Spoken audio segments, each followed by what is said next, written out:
David Popovici ha stupito il mondo intero quando nel 2022 ha registrato quello che è il nuovo record del mondo sui 100 stile libero con un tempo pazzesco di 46,86 all'età di 18 anni. In questo video andrò ad analizzare nel dettaglio la tecnica di David per capire quelli che sono i segreti e quindi le particolarità tecniche che stanno dietro ai suoi incredibili tempi, alle sue stratosferiche prestazioni. Se ancora tu non mi conoscessi, io sono Marco Rossi, nonché cofondatore di Swimprove, una società specializzata in videoanalisi biomeccanica e nel miglioramento tecnico di nuotatori. Ma entriamo nel vivo di questo video, andrò a prendere il mio computer così che possiamo andare ad analizzare veramente nel dettaglio la nuotata di David.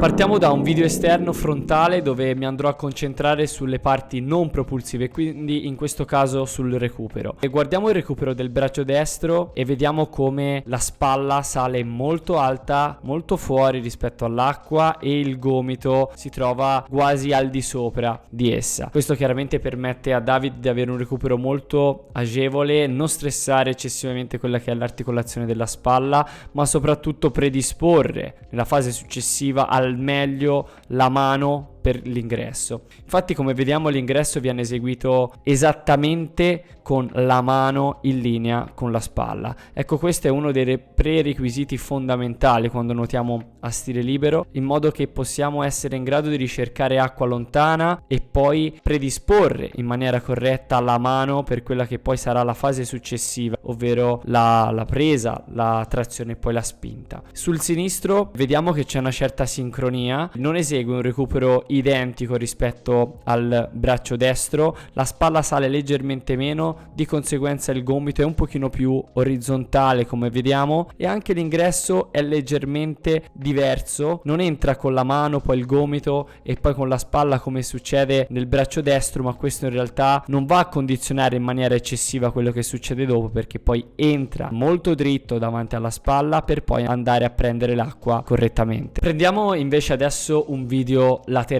così che possiamo andare anche ad analizzare quello che è il suo modo di nuotare in carattere coordinativo. Come vediamo dal video messo a velocità naturale, ha una certa somiglianza nel modo di nuotare rispetto a Michael Phelps. Infatti entrambi utilizzano la tecnica dello stile libero chiamata galloping freestyle. Infatti, come possiamo osservare, è un po' alternata, c'è quella famosa sovrapposizione che abbiamo già osservato in Michael. Una cosa un po' particolare in realtà, considerando che David fa prevalentemente i 100 stile libero, è un velocista ma ha una grande dote anche su 200, questa tecnica gli permette anche di essere competitivo su questa distanza, e nonostante nuoti anche i 100 che siano una distanza veramente veloce, con questa tecnica che non vediamo fare a moltissimi sprinter. Andando un po' più nel dettaglio, volevo farvi vedere alcune cose molto interessanti. La prima è come va a respirare. Di base sfrutta una respirazione ogni 2 bracciate,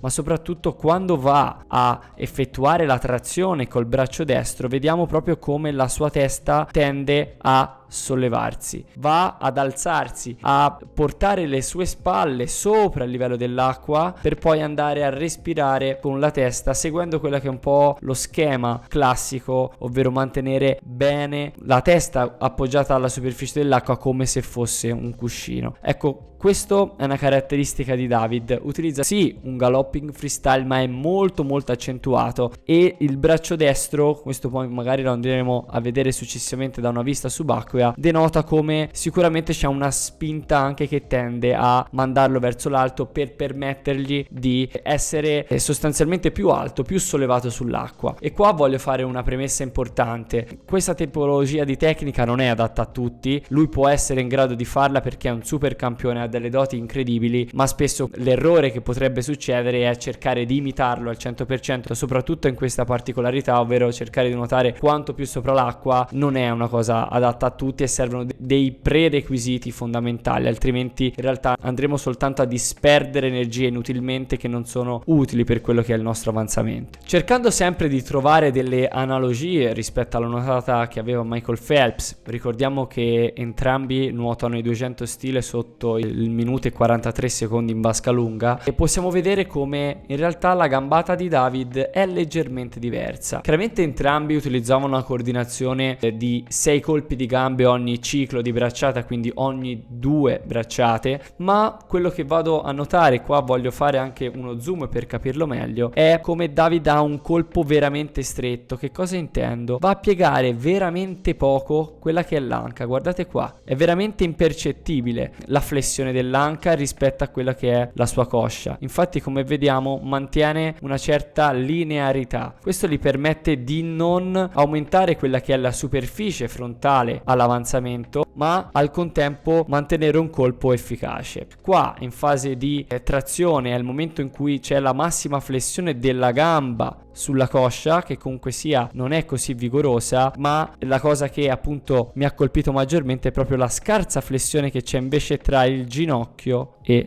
l'anca. Un altro aspetto veramente favoloso di David è la sua mobilità, la sua straordinaria mobilità, soprattutto nel comparto della caviglia. Guardiamo qua come durante tutta la fase di colpo, quindi di calcio, di kick, la sua caviglia è estremamente mobile, estremamente flessa, e questo gli permette proprio di essere estremamente efficace in un colpo che esternamente può sembrare non così vigoroso, non così forte, ma assicuratevi che è estremamente efficace. Passiamo ad analizzare la parte subacquea della sua bracciata, e sta proprio qua la sua forza, a mio avviso. Infatti, come vediamo su questa mano destra, ha un'incredibile sensibilità, una sensibilità che gli permette di andare subito in presa, essere subito a contatto con l'acqua, essere in grado di prenderla sin dal momento iniziale in cui inizia a verticalizzare la mano e l'avambraccio rispetto al braccio stesso, e qua chiaramente ha una superficie incredibile di appoggio dell'acqua che puoi sfruttare al 100%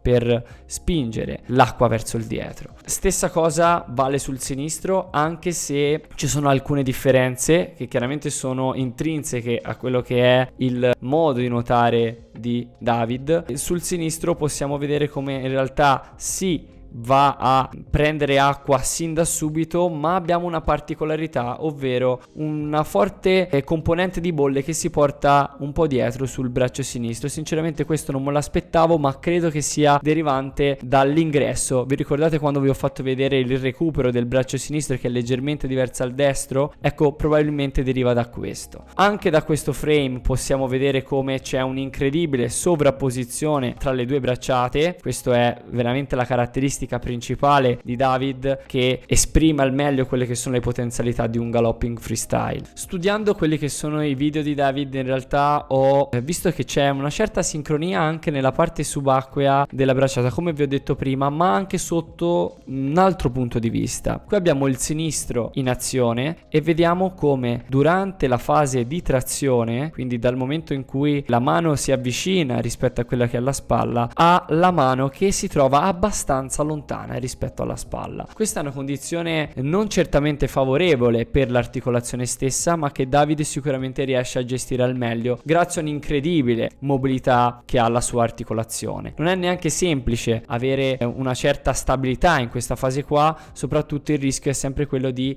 andare troppo esterni, cosa che lui in realtà controlla molto. Questa bracciata è sicuramente un po' meno potente rispetto alla destra, ma è estremamente efficace. Il destro in realtà è un pochino diverso, va, come ho detto prima, sì, a prendere benissimo, però come vediamo rimane il suo gomito molto più vicino rispetto alla spalla, soprattutto se lo confrontiamo con quello che è il suo braccio sinistro, come vediamo in questo momento. Avere un distretto corporeo quanto più vicino possibile al corpo è da un lato anche molto più proficuo per quanto riguarda l'espressione di forza e di potenza, che è sicuramente migliore. Chiaramente però nel mondo del nuoto va sempre contestualizzato contestualizzate rispetto a quello che è la sensibilità. Un altro aspetto, forse l'ultimo che voglio farvi notare, è questo ingresso del braccio sinistro. Ecco qua, David si trova in realtà piuttosto scomposto in questa fase qua, e la sua abilità più grande è proprio saper gestire questa fase qua, dove ha la testa in fase di respirazione, la mano che tende a scappare un po' di lato, una spalla che chiaramente è soggetta a uno stress incredibile, che però lui riesce a controllare dal momento in cui poi entrerà il braccio destro in acqua, per poi essere in grado di spingere veramente con il gomito a 90 gradi, quindi con una verticalizzazione veramente assurda. Come abbiamo visto, la nuotata di David non è perfettamente simmetrica, non è un specchio perfetto tra braccio destro e braccio sinistro, ma è proprio qua che voglio farvi riflettere. Infatti l'obiettivo del nuotatore non è quello di cercare di nuotare in maniera perfetta, ma soprattutto sfruttare quelle che sono le nostre caratteristiche, il nostro modo di nuotare, che chiaramente deve essere contestualizzato alla gara, e quindi logicamente a seconda di quelle che sono anche le nostre strutture corporee, la nostra muscolatura va a mutarsi, ad adattarsi. Ecco che nel caso di David, avere una nuotata leggermente un po' più asincrona in realtà è uno forse dei suoi punti forti, motivo per cui voglio farvi riflettere, soprattutto per chi sta guardando questo video, è un nuotatore amatoriale piuttosto che un triatleta. Non ricercate sempre la perfezione estrema, ma bensì, come noi insegniamo all'interno dei nostri percorsi e all'interno anche delle nostre video analisi che facciamo ai nostri clienti, il tutto deve essere personalizzato e contestualizzato rispetto a quello che sono le vostre caratteristiche. Una piccola curiosità su David che ho scoperto recentemente all'interno di un podcast condotto da Brand Talk, dove rispondeva alla domanda del presentatore che gli chiedeva qual è il tuo esercizio preferito.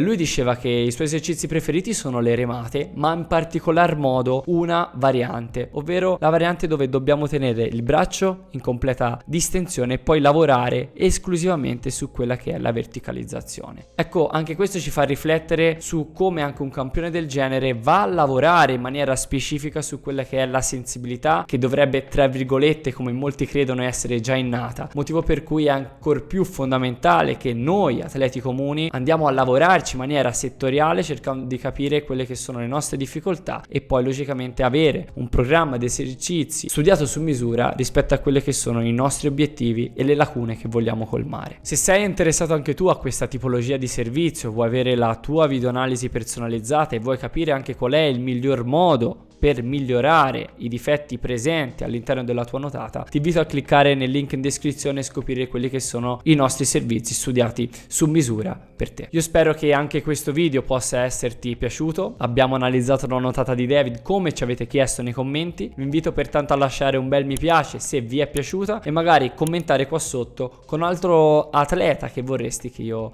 analizzassi in futuro. Ciao!